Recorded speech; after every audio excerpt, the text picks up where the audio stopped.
Yelbir is a graduate student in our program. He's been around now for a good 2-3 years. He's been in many of my classes. He's always eager to present and ask very smart questions very often. And I'm very pleased that he volunteered to present this seminar today on searching for life on exoplanets, atmospheres, biosignatures, and planet missions. So, welcome, Yelbir. Thank you. So, full disclosure, I am no expert on the subject. I'm a graduate student working on data analysis. So, a large part of my motivation was to look for a statistical data analysis problem in another field where I could hopefully publish something. And actually, I think I found something in this field. There is an optimization problem that seems to be somewhat related to what I do currently with Dr. Mohanty. And also, of course, I find the question of life in cosmos to be absolutely fascinating. I think there is nothing more important in all of science. This is a very subjective opinion. I presume gravitational wave people may disagree. Thank you. But at least from the cultural, potential cultural effect, I think there is nothing comparable. Maybe Darwin's theory of evolution was comparable. But this will be a major thing if it's done. So, let's start. So, overview. So I will first briefly go through modeling exoplanet atmospheres. All of the information is based on the book by Sarah Seeger called Exoplanet Atmospheres. And she's the leading researcher in that field, as far as I understand. She's a professor at MIT, working on this and on the Starshade project, which we'll cover. Then I will switch to biosignatures, their types, strengths, and limitations. This part will be actually surprisingly small compared to the modeling of the exoplanets, because there is, after this thing is said, there is, the major part is modeling atmospheres. Biosignatures is fairly simple and fast to describe. And then briefly, I'll talk about the future missions. Please feel free to interrupt me at any point. I'm not a professor, so much more interruptible, and so you can ask questions at any point. So I cannot ask questions. I won't. No, you totally can. Okay, so by the end, you should be able to answer these questions. What's so cool about exoplanets research anyway? Well, I hope it's already obvious to most people, but let me reiterate, it's the most important thing ever. Am I a lucky person? Well, as you will see from the few next slides, we are the luckiest generation in the history of humankind, as far as exoplanet research is concerned. How much can we tell about an exoplanet atmosphere based on observations? Well, that's what the atmospheric modeling part is about. What are the main types of biosignatures? Where should we look for them? And what is the Starshade? So if you are not able to answer these questions at the end, well, I cannot give you bad grades, but there will be judgment. So, okay. At the end, that's the question you should have.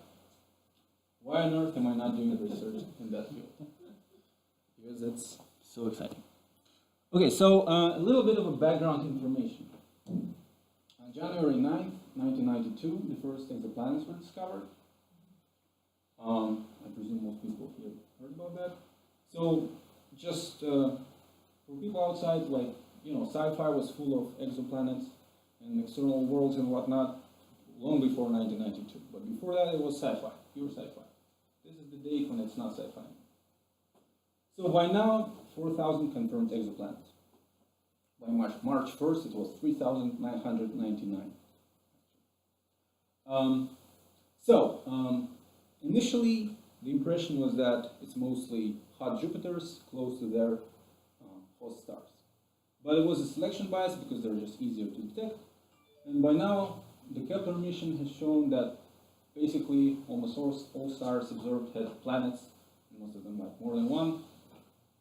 Now, given that we have 250 billion roughly stars in the Milky Way alone, and that 75% of those found by Kepler are between Earth and Neptune in size, we have a good hope that a terrestrial planet or a rocky planet that fits the requirement, so that it's in a habitable zone of its star, roughly the size of Earth, and so on and so forth, can actually be found in our lifetimes. So we are the first generation that has a real chance of finding life in cosmos. Yeah, and you can see the hint for the answer. So,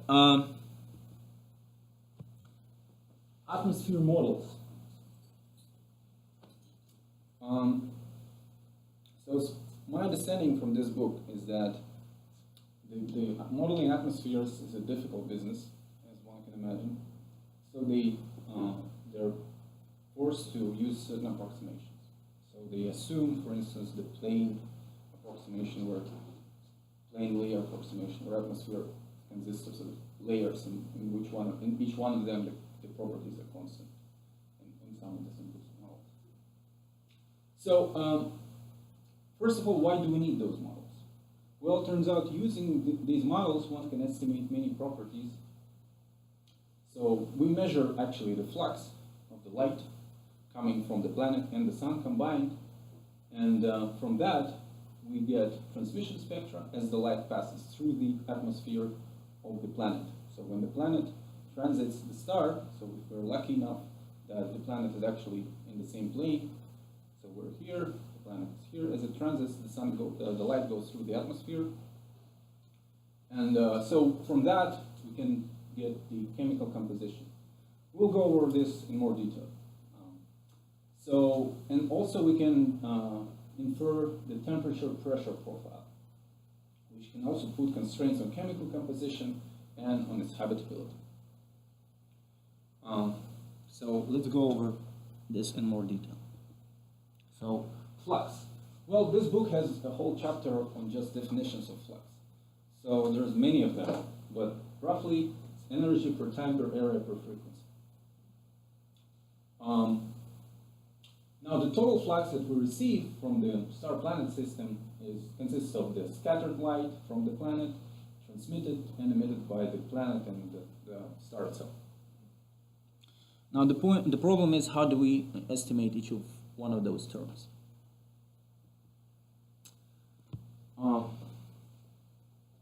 So first of all, they're represented by different quantities. So the scattered light is represented by albedo. Again, there are different types of albedo. There's bond albedo, that is overall wavelength and overall directions. There's geometric albedo. So, but we'll not go into details. So albedo is basically the fraction of the incident light that was scattered. That's used in different areas of astronomy. It's a standard thing. Now, what information does it contain? Well, first of all, high albedo most likely means there's clouds. So for Venus, you have H2SO4 clouds, so very high albedo of 0.75. For Earth, it's 0.3, because we're only partially covered by clouds and water. And for Mercury, there's no atmosphere, no clouds, and the albedo is 0.1, so only 10% is scattered. Now the transmitted light is characterized by planet-to-star flux ratios. Again, there are different flux ratios depending on what exactly you're talking about.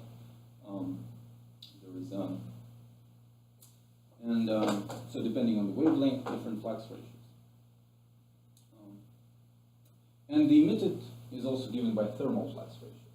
So it's the ratio of the flux coming from the planet and the flux coming from the star. So typically it's a very small number, on the order of 10 to the minus 4. So an extremely small number, and therefore hard to measure.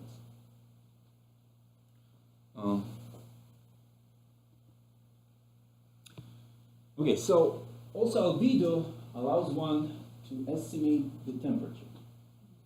Now, temperature, when it comes to temperature of a planet, which we observe as just a point source, because you cannot have anything detailed, you can have some model temperature. So one typically uses the effective temperature, which is the temperature a black body would emit, temperature of the radiation the black body would emit, if it has the same shape, has the same distance, and has the same total flux.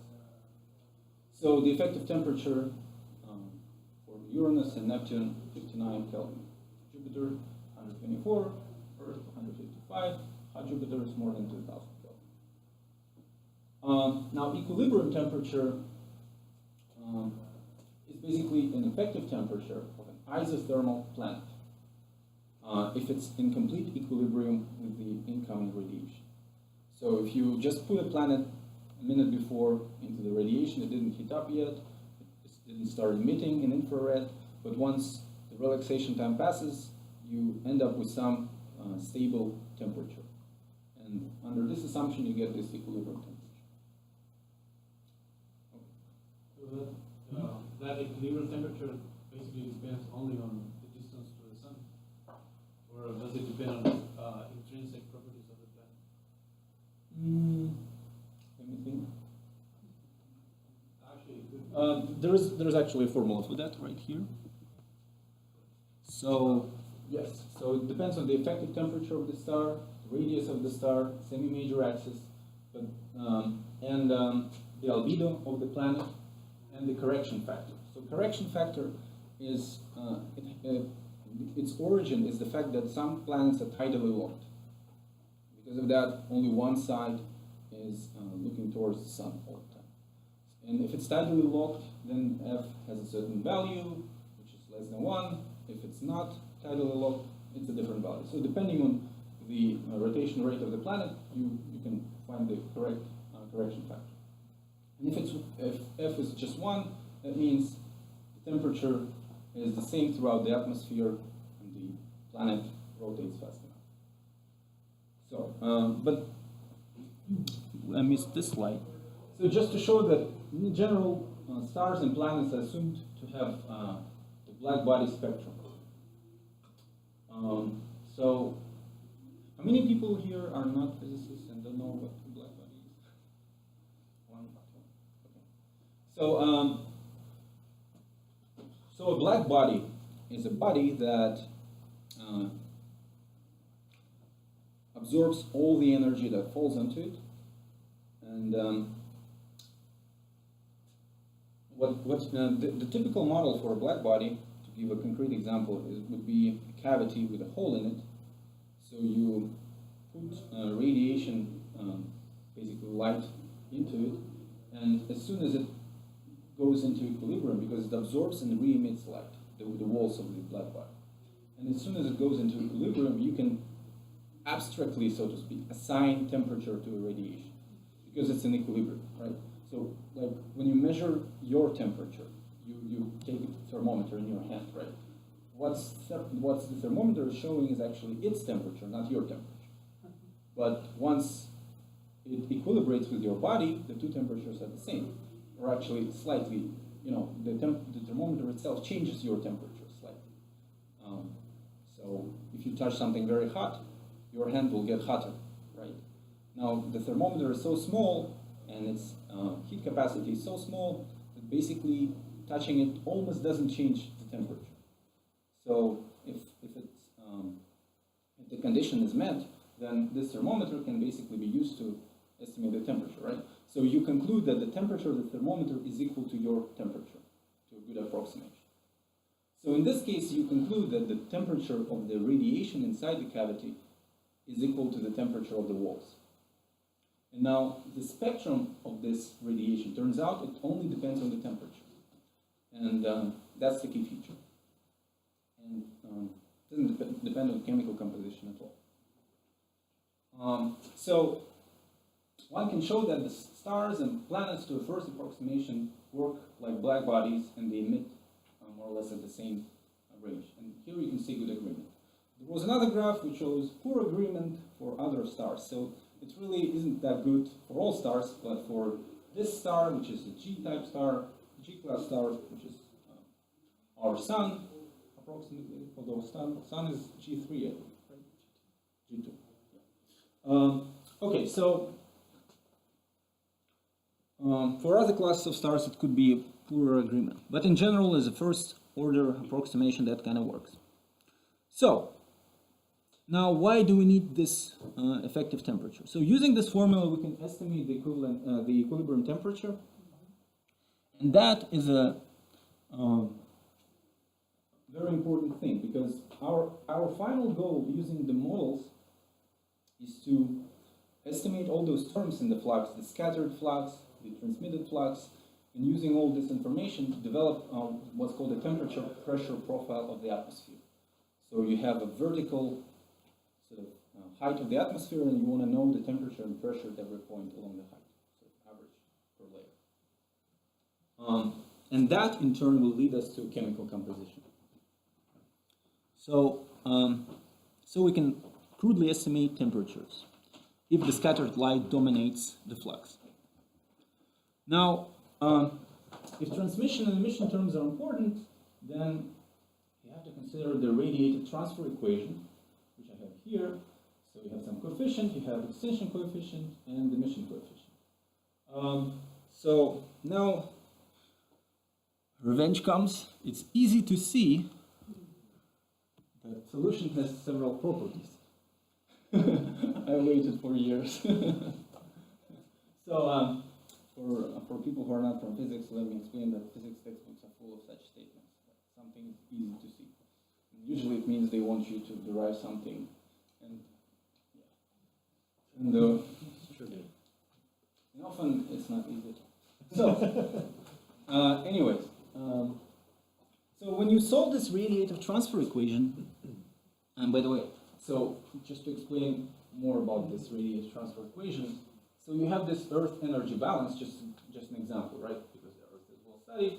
So you have this incoming solar flux. So basically, you end up with either additions to the light going through the atmosphere, or something takes away from that light. So you have this incident light that is being scattered. Some of it is just lost on the way, absorbed by the atmosphere. There's also a component coming from the infrared radiation, mostly from the planet. So all these components together form this, the terms in this transfer radiation equation. Now, so when you solve it, you discover that solutions have interesting properties. First of all, spectrum depends on the temperature pressure profile. So if you have a spectrum, you can more or less restore the temperature pressure profile. Now, there are many caveats here. First of all, you have to have a very good spectrum to do that. For exoplanets, at the moment, it's very difficult. Also, the whole derivation assumes a local thermodynamic equilibrium. So, in a perfect thermodynamic equilibrium throughout the whole planet, atmosphere, you would have all quantities stable, not changing, stationary.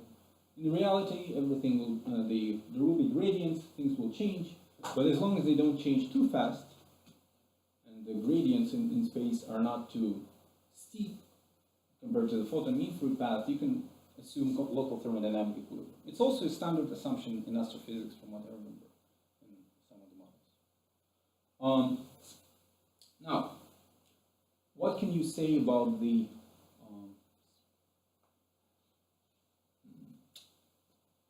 temperature pressure profiles? Well, basically, if the temperature drops towards the top of the atmosphere, you should expect absorption light spectrum. If temperature increases, emission light spectrum. So this is not exactly obvious. And, I should say I don't fully understand the argument, honestly speaking. But Are you looking for Mark? yeah. Yes. But okay, so roughly, what I mean is this. So you have an atmosphere, and suppose the temperature of the lower layers is bigger than upper layers. So what does it mean? Suppose you have light originating in the lower layers of the atmosphere. So what happens to this light So you have an atmosphere, and if light is originating here, and if for this frequency, for this particular frequency of light or wavelength, the opacity is very small, then it will easily go through, right? And whatever light originates deep in the atmosphere will go through. However, if the light is of a frequency for which the opacity is very high, then the light from down below will most likely not reach the upper level. So if you see wavelengths in the spectrum that are low opacity wavelengths, so the wavelength for which the atmosphere is transparent, they're called low opacity wavelengths. So if you see low opacity wavelength in the spectrum, they most likely originate from the bottom of the atmosphere, closer to the bottom. If you see high opacity wavelength, then they should have originated on the top of the atmosphere. So therefore, there is a connection between the spectrum, the wavelength in the spectrum, and the profile of the temperatures in the atmosphere. And then they basically solve an equation. I just couldn't find an intuitive way to explain it to myself even, so I'm not going to try to explain it to you. But they solve an equation and they just show that basically you expect, in case you figure that the temperature drops towards the top of the atmosphere, you should expect a dominating absorption line spectrum. And if it increases, there is an emission line spectrum.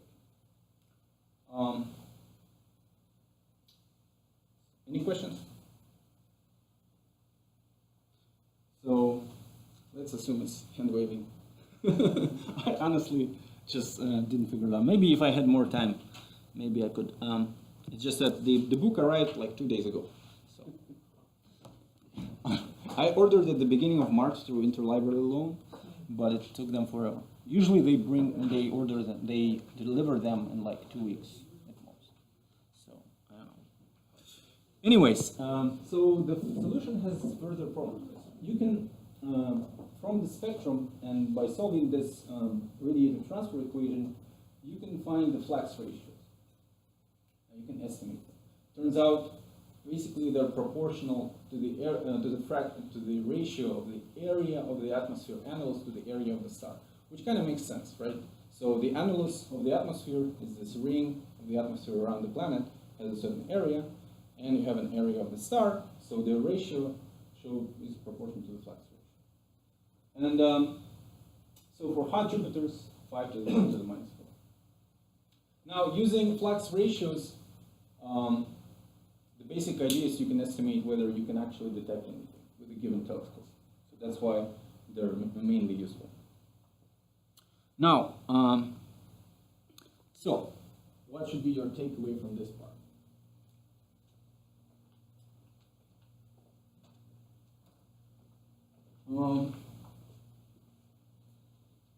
So, using transmission spectra, we can find the temperature pressure profile.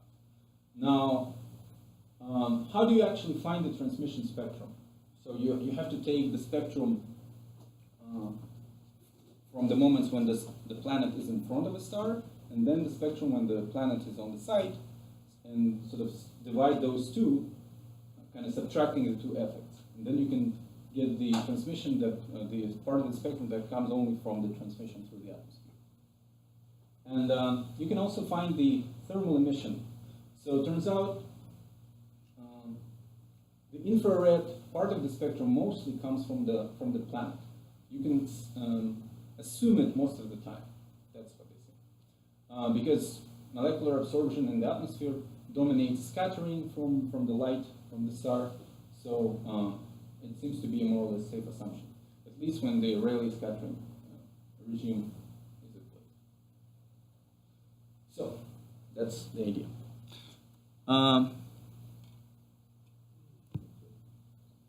Now, we went through all this painful derivation of the temperature profile with the sole purpose of estimating the chemical composition.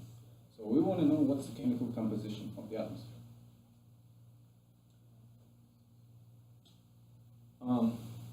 Get the spectrum, find the temperature pressure profile, minimize Gibbs free energy, find the composition you'd expect at equilibrium.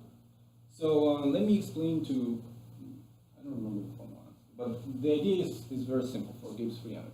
So you have conservation of energy, which is a fundamental law of nature, right?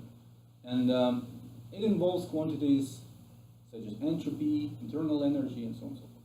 Those are inconvenient in practical calculations, and it's much more convenient to rewrite it in terms of pressures and temperatures. So when you do that, you get another function, which is a Gibbs free energy, which isn't exactly an energy. It's called thermodynamic potential. So you have this Gibbs free energy, and turns out the equilibrium composition of any system consisting of many parts, say liquids, gases, different chemical elements, you have at equilibrium, whenever the Gibbs free energy is minimum, you have an equilibrium composition which will be more or less stable. Does that make sense?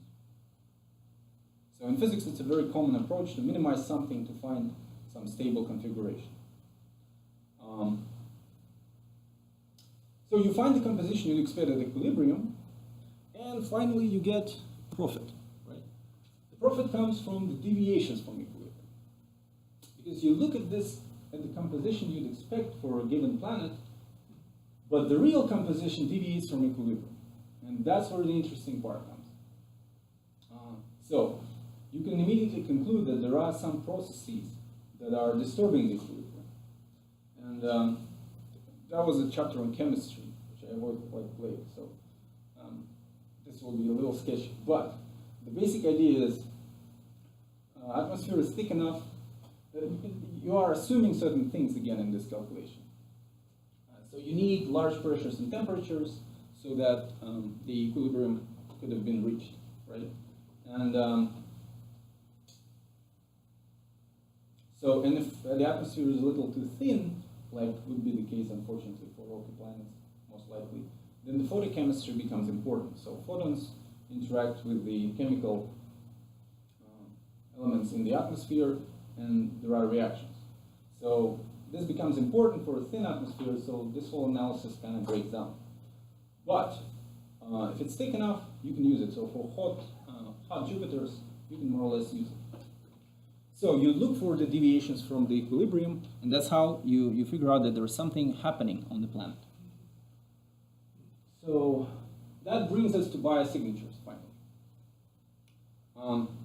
So if you find on the planet certain gases like oxygen, ozone, and methane, and they're out of equilibrium, their quantities are different from those expected at equilibrium.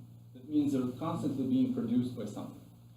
Moreover, oxygen is highly reactive with methane, so they basically disappear unless they're constantly being produced. On our planet, it's mostly life. And for a long time, people naively believed that it will be the solution. That's it. We'll look for oxygen and methane. They're fairly easy to detect in the spectrum. Life is awesome, and that's it. But then, bad people from geochemistry departments come, and they ruin everything. They basically say, I'm sorry guys, there are other processes that produce those gases. So that means that while it's easy to detect that there will be a very high false alarm rate.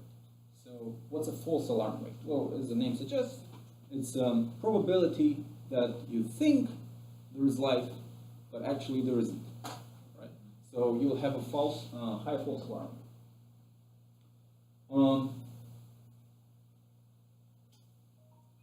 Now, on Earth, as a side note, a very interesting biosignature is vegetation.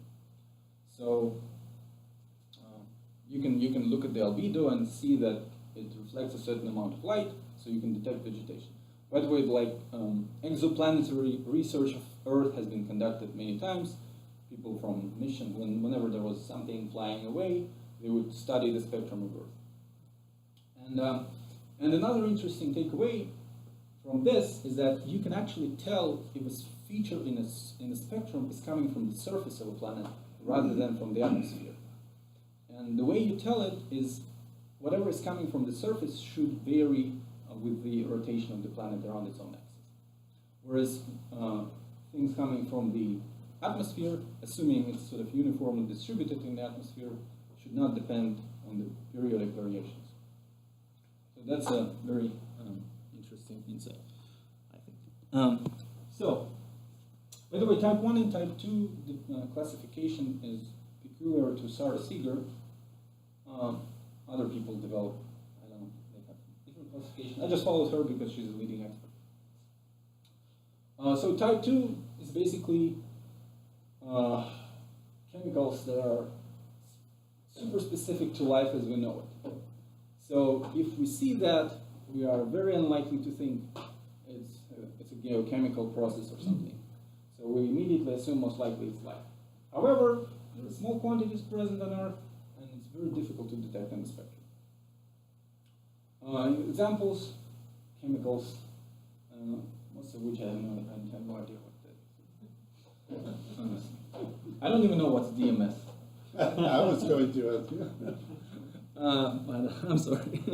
By the end of the day, I just thought like, who cares? It's like some chemicals. If you need to do research on that, I'm sure you'll figure it out.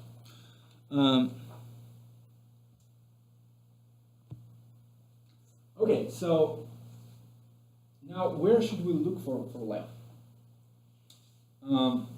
In a perfect world, we would look for a second Mother Earth. Same planet, same type of star, same distance. It sounds awesome. But we live in the real world, and we should curb our enthusiasm and look for M stars. They're low mass, 2 to 10 times smaller than our sun. Why? Well, this graph clearly illustrates why. First of all, the temperature. So since their temperature is smaller, the habitable zone is 4 to 40 times closer. That means what? That means that the probability of the transit is much higher, first of all. So think about it this way. You have a star here and you have a planet.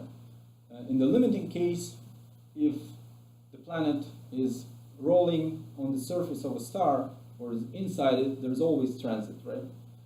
Now if you start pulling it out, the probability, like if you have this plane of the star as it turns around, the probability that the star will actually fall into this into the area covered by the sun, by the star, gets smaller and smaller. So if you have a huge distance from the star, it will very rarely come here. Like the ratio of those two areas, those covered like without the transit and those covered with the transit, are is very small, right?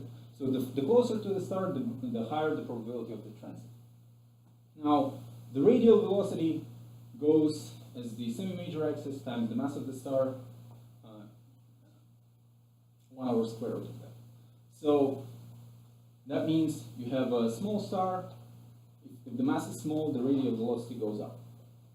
Hence, it's just easier to detect with the radial velocity method.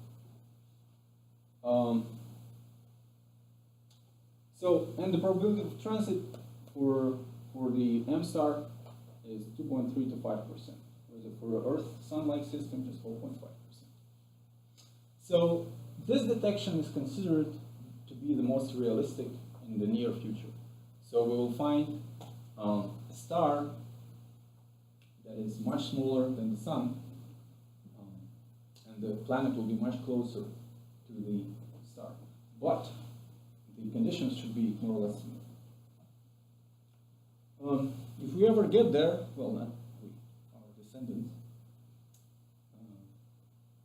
they will see a very big star in the sky, I assume. Or not. Should it be the same? Because it's small. I don't know. So, finally, planned missions. There are many, not many. I found exactly two. Planned missions, internal. So those. Okay, sorry. So those two astrophysics-focused telescope asset and wide-field infrared survey telescope are planned to have internal chronographs. This comes essentially from the research done on the sun, initially, our own sun. And the idea is to have something inside the telescope that blocks the light from the star, but leaves the light from the planet alone, untouched. So now the problem with this approach is very difficult. You have to have a very precise design of the telescope system. So apparently it will take many years before they develop that. So they have, and also the sensitivity will only be enough to study large hot Jupiters. Now the Starshade, the project led by Sarah Seeger, uses external occulter. So what it means is you have a flower-like structure in front of a telescope, tens of thousands of kilometers ahead of it, that is designed so as to produce diffraction in a certain way and block the light from the sun, from the star, and leave the light from the planet. This is a near future project. It received support by bureaucracy in Congress and NASA, whatever. So they are now called a technology project, which means basically it's actually, it will happen. And they had an actual proof. They had a prototype. There was a paper in Nature about that. They built a prototype and showed that it actually works.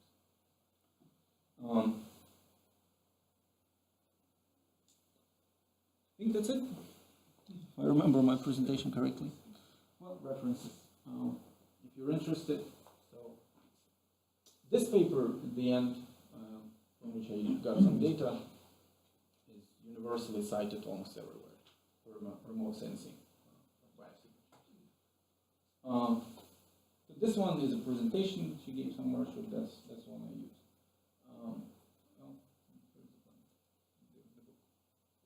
The book, by the way, is, if I received it at least a week ago, I think I could have derived everything. Because it's very, very easy, I think. It's easy to derive everything, easy to follow. There is no esoteric quantum field theory, no, nothing like that. So, undergraduates, I think, can easily read this. And although it's a graduate level textbook.